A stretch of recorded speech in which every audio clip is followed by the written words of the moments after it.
Арбаңыздар, урматтуу телекөрүүчүлөр, радио угармандар. Республикалык штабтын пресс борборунда Кыргызстандагы эпидемиологиялык абал боюнча маалымат берүү үчүн Кыргыз Республикасынын саламаттык сактоо министринин орун басары Үсүнбаев Нурболот Төлөшович маалымат бермекчи. Бүгүнкү биздин түз эфирде ЛТР, КТРК, Ала Тоо 24, Пирамида 5 канал, облустук медиа борборлордон Ош ТВ, Биринчи радио, ЛФМ, Кыргыз радиосу, Минкы ЛФМ, Марал ФМ радиолорунан, Фейсбуктан Кыргыз өкмөтү, социальное правительство, Биринчи радионун баракчаларынан, ЛТРдин YouTube каналынан, ошондой эле Кабар улуттук маалымат агенттигинен да көрүп уксаңыздар болот.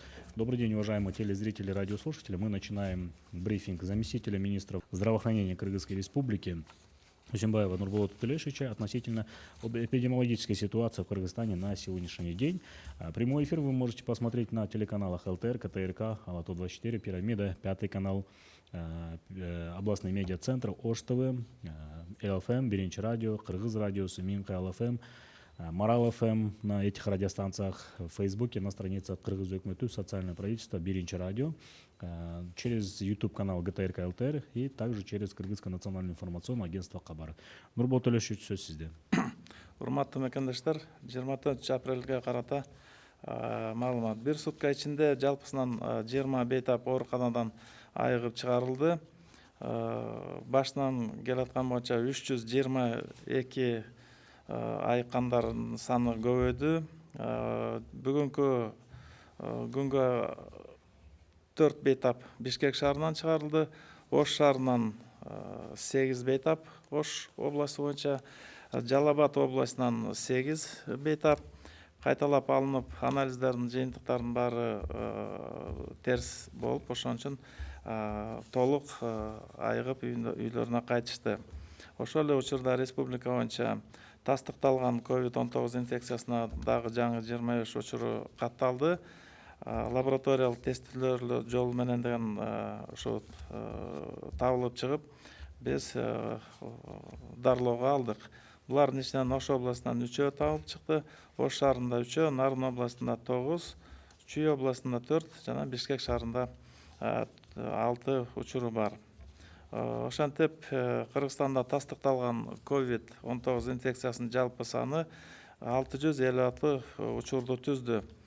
Булардын ичинде Жалал Абад областында 109, Ош областында 157, Ош шаарында 104, Чүй областында 42, Бишкек шаарында 147, Баткен областында 6, Нарын областында 83 жана Ысык-Көл областында 8 учуру болуп түздү. Ошол эле учурда бир сутка ичиндеги жуктуруп алган медицина мекемелеринин кызматкерлеринин саны 10 түздү. Ош областында 2, Ош шаарында 1, Бишкек шаарында 1 учур, Нарын областында 6 медицина мекемелеринин кызматкерлери түздү. Жалпысынан ушу медицина мекемелеринин кызматкерлери 152 учур түзүп жатат. Анын ичи 50 дарыгер түздү. Калгандары ушу орто медицина кызматкерлери жана биздин кичүү медицина кызматкерлер жана ошол жерде иштеген административдик чарбалык кызматкерлерибиз. Жалпы катталган учурдун ичинен 354 аял кишилер, 302 эркек. Бүгүнкү маалымат өткөн сутканын ичиндегиси 14 аял киши, 11 эркек.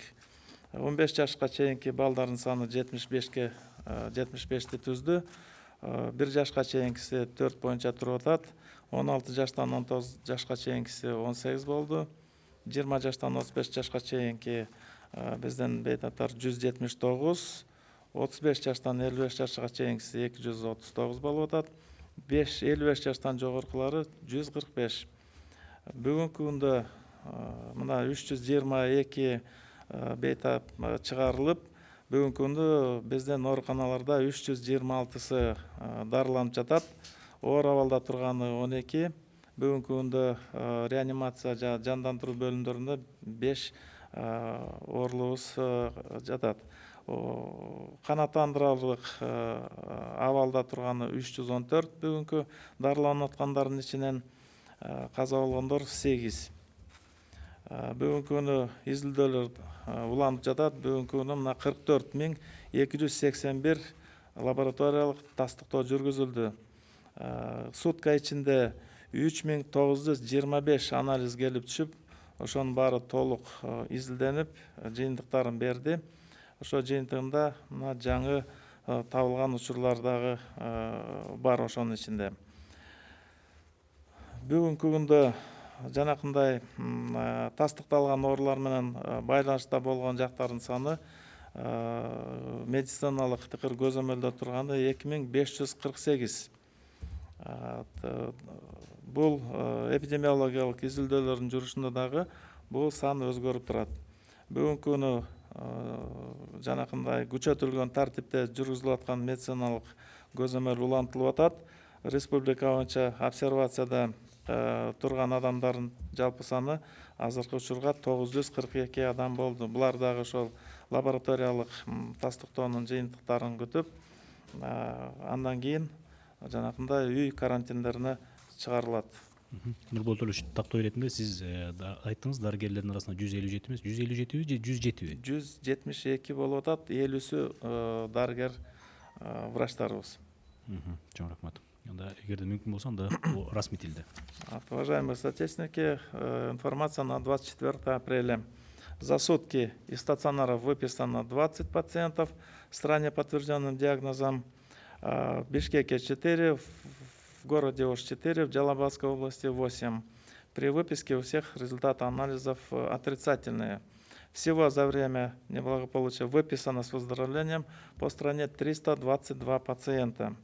В то же время за прошлые сутки по республике зарегистрировано 25 новых случаев. В Ошской области 3 случая, в городе Ош 3, в Нарынской области 9 случаев, в Чуйской области 4 случая, в Бишкеке 6 случаев. Таким образом, всего подтвержденных за время эпидемии 656 случаев, из которых в Джалабадской области было зарегистрировано 109 случаев, в Ошской области 157 случаев, в городе Ош 104, в Чуйской области 42, в Бишкеке 147, в Баткенской области 6 случаев, в Нарынской области 83 случая, в Высокольской области 8 случаев. Из числа вновь выявленных лиц за сутки 10 случаев составили работники медицинских организаций, сотрудники, из которых в Нарынской области 6, в Ошской области 2, в городе Ош 1 и в Бишкеке 1 случай. Общее количество заболевших медицинских работников составляет 172, из которых 50 врачи, 66 среднего медперсонала, и остальные составляют наш младший медперсонал и работники административно-хозяйственных отделений. Из зарегистрированных положительных случаев 354 составляют женщины, 302 мужчины. По возрасту дети до 15 лет на сегодня 75 случаев, из них до года 4. От 16 до 19 лет подростковые это 18 случаев, от 20 до 35 лет 179, от 35 до 55 лет 239, 55 и старше 145 случаев. Всего 656, выписано 322. В стационарах на сегодня остается 326 пациентов, из которых в тяжелом состоянии 12, и 5 из них находятся в реанимационных палатах. В удовлетворительном состоянии 314, умерло 8. Лабораторные исследования продолжаются. На сегодня проведено уже 44 281 лабораторное исследование. За сутки число лабораторных исследований достигло 3925. Развернуты 9 лабораторий, все они работают в штатном режиме и справляются с поставленной задачей. Количество контактных лиц на сегодня составили 2548 человек, которые находятся под тщательным медицинским наблюдением. Мероприятия по обсервации и карантинизация продолжается. На сегодня 942 человека находятся в обсервационных условиях. Им проводится лабораторное тестирование, проводится анкетирование и, соответственно, по результатам анализов мы переводим их под домашний карантин, где продолжается наблюдение за ними в течение 14 дней до получения отрицательных результатов. И дальше мы будем еще дальше проводить и популяционное наблюдение дальше. Вот такие данные на сегодня у нас. Чоң рахмат. Онда биз суроо жооп өтсөк, бизге бүгүн ушул коомдогу жана массалык маалымат каражаттарында көтөрүлүп жаткан берилген суроолор боюнча дагы биз жооп алганга аракет кылалык.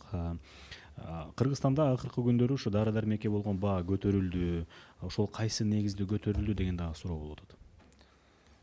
Эми баалар көтөрүлүп жаткандарын бул биздин департамент лекарственного обеспечения дарыларына камсыздоо департаменти бар.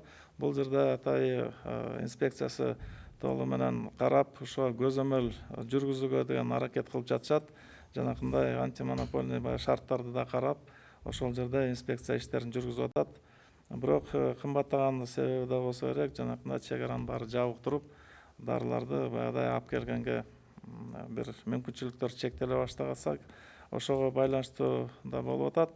Ошентсе дагы жанакындай өтө кымбаттатып жибергендерге чара көрүлүп, бул жерде тыкыр көзөмөлдө туруп атат бул нерсе. Ушу өзгөчө кырдаалдар министрлигинин кызматкерлеринин арасында ушул COVID-19 илдетине чалдыккандар болдубу? Бүгүнкү күндө МЧСтин кызматкерлеринин арасында ковид жуктуруп алган оорулар жок. Силер баягы саламаттык сактоо министрлиги болгондуктан баягы комендатура менен тыгыз байланыштасыңар да. Анан ушул жарандар тарабынан ошо үй карантинин бузгандар болдубу? Алар кандай өздөрүн кандай алып жүргөнгө, кандай сыртта мисалы жүрүшөт? Ошолорго кандай бир баа берип атасыңар? Бул үй карантинине жайгаштырып атканда деген жанакындай тастыкталган ковид менен тыгыз байланышта болгондор атайын өзүнө деген жанакындай макулдашуудагы кол коюлат, обязательство алат өзлөрүнө. Ошон үчүн деген бул маселе катуу көзөмөлдө турат. Бирок ошентсе дагы биринекин жанакындай тартип бузбай койгондор болбойт. Мунун баарына биз түз маалыматтарды коменданттарга түшүрүп турабыз. Же болбосо жанакындай милиция кызматкерлерине өткөзүп берип, кайра тартипке чакырып алабыз. Бул кездерде обсервацияда дагы ушундай учурлар катталып калганда биздин дарыгерлер бул боюнча деген маалыматты түз жөнөтүп турушат. И ошол жерге ошол замат жанакындай реакция кылганга биз аракет кылабыз. Анткени ал жерге сотрудниктерди чакырып, тартипти камсыз кылганга шарттарыбыз бар. Минздрав Узбекистана сообщил, что на одного больного с коронавирусом в Узбекистане расходуется $3000. Сколько расходуется на одного больного в Кыргызстане? Вы знаете, сейчас на сегодня мы еще не успели подсчитать тот социально-экономический ущерб от каждого случая. Но, наверное, примерно такие же расходы тянет наша страна на лечение, на медицинское обслуживание больных коронавирусной инфекцией. Вчера стало известно, позавчера коронавирус был подтвержден у 12 сотрудников силовых структур. Выявлены ли новые случаи? Если да, то где? И расскажите о состоянии прокурора, который находится в реанимации. На сегодня новых случаев заражения не выявлено. Состояние прокурора, он находится в реанимации, он находится на лечении. Я думаю, что наши врачи справятся. На 23 апреля в Кыргызстане подтверждено 8 летальных исходов от коронавируса. Есть ли что-то общее между этими случаями? Возраст, конкретно сопутствующие заболевания? Да, это прямая взаимосвязь существует, потому что коронавирусная инфекция, она характерна тем, что поражает и приносит большие проблемы среди людей пожилого возраста, Вот поэтому у нас тоже из числа вот умерших, большинство из них люди старше 60-70 лет. Есть умершие, которым было за 80 лет. Соответственно, были сопутствующие хронические заболевания. И, естественно, когда в таком состоянии человек встречается с коронавирусной инфекцией, это приводит вот к таким последствиям. Сиз өткөндө дагы айттыңыз эле ошол коронавирустун туу чокусу 20-24 апрелге чейин божомолдонот, андан кийин ошону буюрса баягы ылдыйлоо темпине өтөт депчи. Анан сиздин оюңузча, пикириңизде биз туу чокудан ашып азыр ылдыйлоо темпи ишке ашып атабы? Бүгүнкү күнү эпидемиялык абал тыкыр көзөмөлдө болуп туруп келди. Мына бүгүнкү күнү ушу 656 деп айтып атабыз. Бул жанакында баардыгы тең ушу лабораториялык жол менен тастыкталып, өз убагында табылып, жанакындай байланышта болгондордун баарын тең тыкыр көзөмөлгө алып отуруп, мына баягы кеңири таркап кетүүдөн мындай алганда мындай шарт түзүлгөн жок. Ошол эле учурда жанакындай эпидемиологиялык параметрлерди алып карап көрсөк, баягы мындай бийиктеп, өтө бийиктеп кеткен учуру байкалган жок. Анткени ошол кандайдыр бир жанакындай биз айтып атпайбызбы, туу чокусуна чыга турган деп, биздики деген ошондой бир жалпагыраак варианттарда кетти, кривой келатат, ошо бир стабильный бир кандайдыр бир бийиктеп кетпей, ушул келип, ушул акыркы жумаларда ушул биз ошо жанакында прогнозду айткан себебибиз ошол болчу. Ушул жуманын аягына чейин ушу бир жумалык баягы сандарды алып анализдеп келгенбиз. Мына ошо 20-24 деп азыр деген ушул биздин адистер ушуну дагы иштеп карап, бул кийинкисин дагы баягы эсепке алып көрүп атабыз. Анткени ушул прогноз боюнча дагы өкмөткө да биз сунуштарды киргизишибиз керек. Кандай шартта мындан аркысын деген жанакындай рекомендацияларды иштеп чыгып, ошонун үстүндө азыр аракет кылып атабыз. Бүгүнкү күнү мына алып карап көргөндө деле ошол жанакындай туу чокусу деп айтканда дагы неме болуп туруп атат. Азыр ушул жанакындай бир деңгээлде туруп калган стабилизацияны байкап келатабыз. Ушул бир жуманын ичинде ошол стабилизацияны деп айтсак туура болот да, туу чокусуна жанакындай туу чокуну деген мындай азыр сүрөткө чыгарганда азыр мүмкүнчүлүк андай нерсе жок. Ошол жуманын аягында карап көрүп атабыз. Азыр ошол баамдоо процесси бар. Анан буюрса бунун жыйынтыктарын дагы алып жалпыга маалымдап беребиз. Муну деген өтө тыкыр карашыбыз керек. Прогноз куруу дайыма деген жанакындай өтө опурталдуу иш болот. Ошого байланыштуу биз аны түшүнүп атабыз, бирок аракетибиз ушуну туура баалашыбыз керек бүгүнкү эпидемиялык абалды. Ошого жараша мындан аркы өзүбүздүн жасай турган иштерибизди, пландарыбыздын баарын тактап чыгышыбыз керек. Бирок республикалык штабта деген бул боюнча деген маселенин баарын карап, кайрадан ушу жумушту деген өтө күчөтүлгөн режимде да кайра алып барышыбыз керек. Ошол эле учурда алгоритмдердин баарын тактап бекитип, азыр мына текшере турган, скрининг кыла турган, элди кайсы жерлерден мындай район менен районировать этип алып, тобокелчилик бийик жактардын баарын ошону деген тактап алып, бүгүнкү күнү өзүбүздүн алдыдагы эпидемияга каршы алдын ала иш чаралардын баарын бүгүнкү күндө кайрадан карап чыгып пландап аткан учур азыр. Анан бүгүнкү күнү пока ушул күндөрү деген биз күттүк эле. Ушул кездерде ошол эң жанакындай көп каттала турган учурлар ушул күндөргө келип атат. Мына өзүңүз деле байкап атасыңар, өзүңүздөр деле. Ошол күндө деген ошол 40-дан, 30-дан, 25 учурлары катталып, мына дагы эле иш жүргүзүлүп атат. Бирок мындан аркысы деген ошо бийиктейт деп айткандан азыр алысмын. Ошентсе дагы ушул учурларда баары бир жумушубузду күчөтүп, кайрадан иш аракеттерди улантып атабыз азыр. Эми алдыда сиздин болжомолуңуз кандай? Бул төмөндөгө барат деген деп айта аласызбы?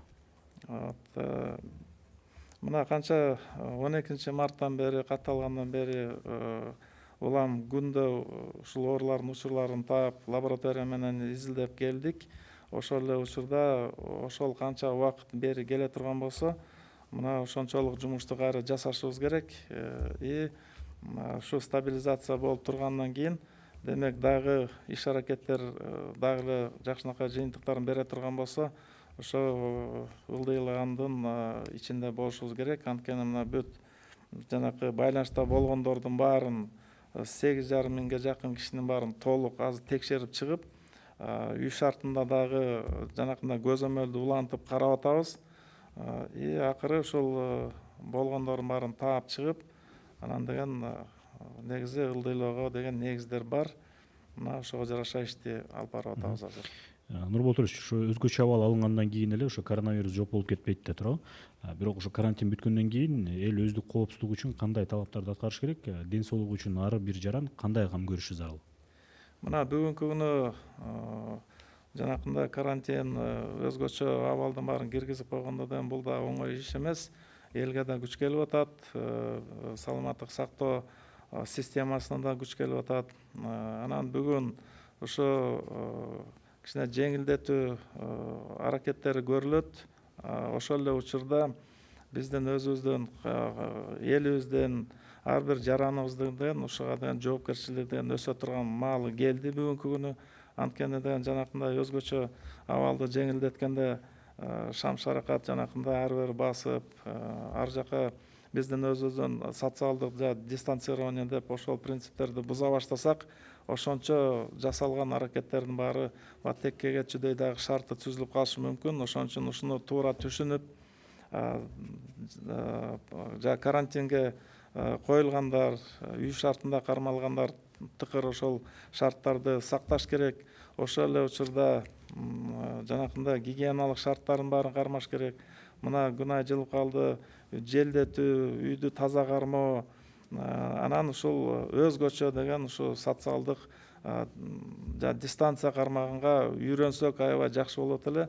Анткени деген мына көп чет жактардан байкап атабыз, башка мамлекеттерден көрүп атабыз. Ушуну эли деген жакшы кабыл алат экен. Көчөдөн 2ден ашык жүрүшпөйт, орто аралыктарды 1,5-2 метрди сактап туруп атышат. Толугу менен жанакындай гигиеналык шарттардын баарын кармап, анан айтылып аткан кеңештердин баарын так аткаруу менен жакшынакай жыйынтыктарга жетип, бүгүнкү күндө көп мамлекеттерде жанакындай татаал эпидемиялык абал калыбына келип, бүгүнкү күнү элдин жашоосуна жеңилдик келип атат. Бүгүнкү күнү биздики да ошондой жеңилдиктер болсо экен деген эле аракет. Ошон үчүн кайра ушу баарыбыз жапатырмак болгон аракеттерди чогуу көрүшүбүз керек. Анан жанакындай шарттарды бузуп, эрежелерди буза турган болсок, бул аябай опурталдуу иштерге барышы мүмкүн. Ошон үчүн келечекте мына жакынкы күндөрдө улам этабы менен деген керектүү тийиштүү ишканалар, мекемелер ишке кире башташат. Ага да ошол тийиштүү санитардык талаптарды иштелип чыгып, ар бирине ошо көзөмөл жүргүзүп, ошо тыкыр көзөмөлдүн астында акырын дагы экономикабызды дагы түздөп аракет кылган үстүндө болобуз. Ошон үчүн жалпы элибизге ошо кайрылып кетер элем. Ошол берилген кеңештерди, берилген эрежелерди, берилген иштелип чыккан тартиптерди ушу аябай катуу сакташыбыз керек. Анткени өзүбүздү өзүбүз сакташыбыз керек, бала бакыраны сакташыбыз керек. Жакынкы туугандарыбыз бар. Мына өзүбүздү да карап, ушул жактарга бир чакырып кетет элем. Нурбол Толич, последний вопрос. Относительно в сетях было, в Фейсбуке особенно было, гражданское общество поднимало вопрос относительно нехватки лекарств для детской онкологии, отделения ВАШЭ. И что можете об этом сказать? Здесь действительно эта проблема была, это проблема не этих последних 3 месяцев или же не последнего года, эта проблема сохраняется в течение долгого времени. Но отрадно заметить, что в этом году все-таки со стороны правительства уделено большое внимание. Определено 160 миллионов сомов для приобретения лекарств для онкологических больных, из которых 60 миллионов будет направлено именно для приобретения лекарств для детских отделений, где лечатся наши дети. Поэтому здесь то, что отделение онкологии Ошской межобластной детской онкологии испытывает затруднения, так я думаю, что и в других отделениях тоже такие же проблемы есть, но в этом году все-таки будут для них организованы эти закупки. Принимаются все меры в этом плане, потому что в течение прошлого года было несколько тендерных закупок, однако из-за того, что очень малое количество этих дорогостоящих препаратов, фирмы-поставщики обычно не участвуют в этих тендерах, и возникают проблемы с поставками этих препаратов.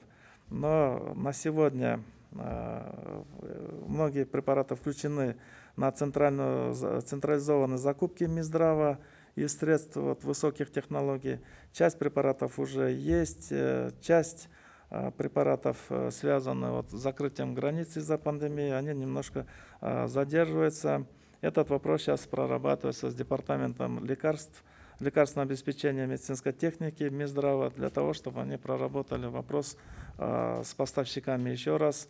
Еще такой вариант, что недавно были представители детского фонда ЮНИСЕФ, которые тоже высказали свои предложения, что они могли бы тоже осуществить некоторые поставки жизненно важных препаратов, используя механизмы ЮНИСЕФ. Если у них на складах все это есть, то есть возможность, еще одна возможность получить эти препараты.